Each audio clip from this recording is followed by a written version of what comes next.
Welcome to Still Mom Studio. Today I'm going to be working on the third video in a series of 3 videos on the same clouds and how you could create these in different ways. The first video, if you click on the link, is dry layers of watercolor and how to build those up. The second video is a wet on wet technique and how to create the same clouds using just wet on wet. And then the third is wet on wet with a little bit of a twist. We're going to use a wax crayon to really preserve along that upper edge, that white space. So I can go all out with the blue, and that upper white edge where the sun is hitting it and really shining is protected. And that whole process is what you're going to see in this video. So welcome, and let's go ahead and get started. So you can see that I've really mapped out where everything's going to be, the clouds and also the mountain. Because I'm working with wax, I really want to reserve those mountain spaces. If the wax goes into that space, that's just it. I would not be able to put watercolor on those areas, and I need to kind of understand where my boundaries are. For this one, because the clouds are so light and are going to speak for themselves, I don't want that pencil to be trapped underneath the wax. So I'm going to take a kneaded eraser and I'm going to lighten all throughout the drawing so that it's just there for a reference of how I'm trying to create this space.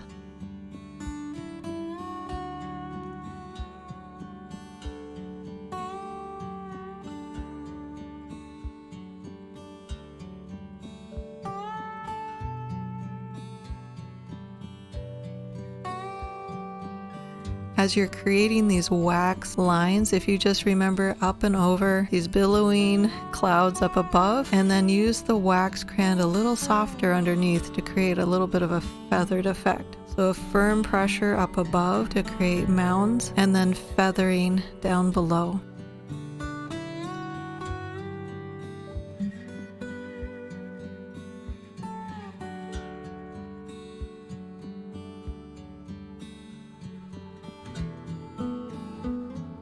Now if I take my camera, bring you a little bit closer so that you can see with the reflection of some light here, you can see how it's a firm pressure of wax up above, so a fairly solid line, and then down below, a lot lighter, a lot softer.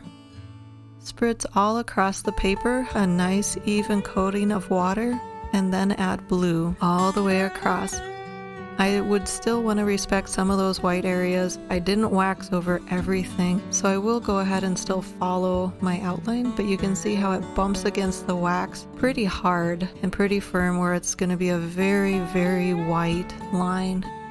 Then mix up some lamp black with a lot of water so it gives us a nice soft gray. Using a wet on wet technique with clouds allows the cloud to just spread out in a very natural way. If I were using a dry method, I would have a lot more harsh lines, and I want a softness in these clouds. I'll keep the gray a little ways away from that wax. I don't want it to bump against it quite as harshly as up above. I want a softness in the cloud itself. And then a second shade of gray.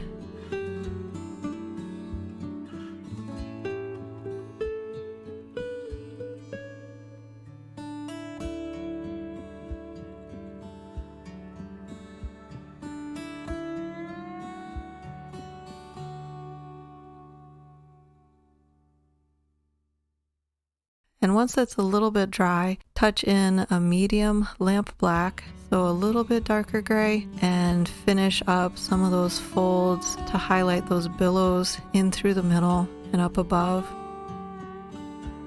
Here I'm taking a damp brush and cleaning up the lines where the mountains touch the clouds and lift off with a paper towel.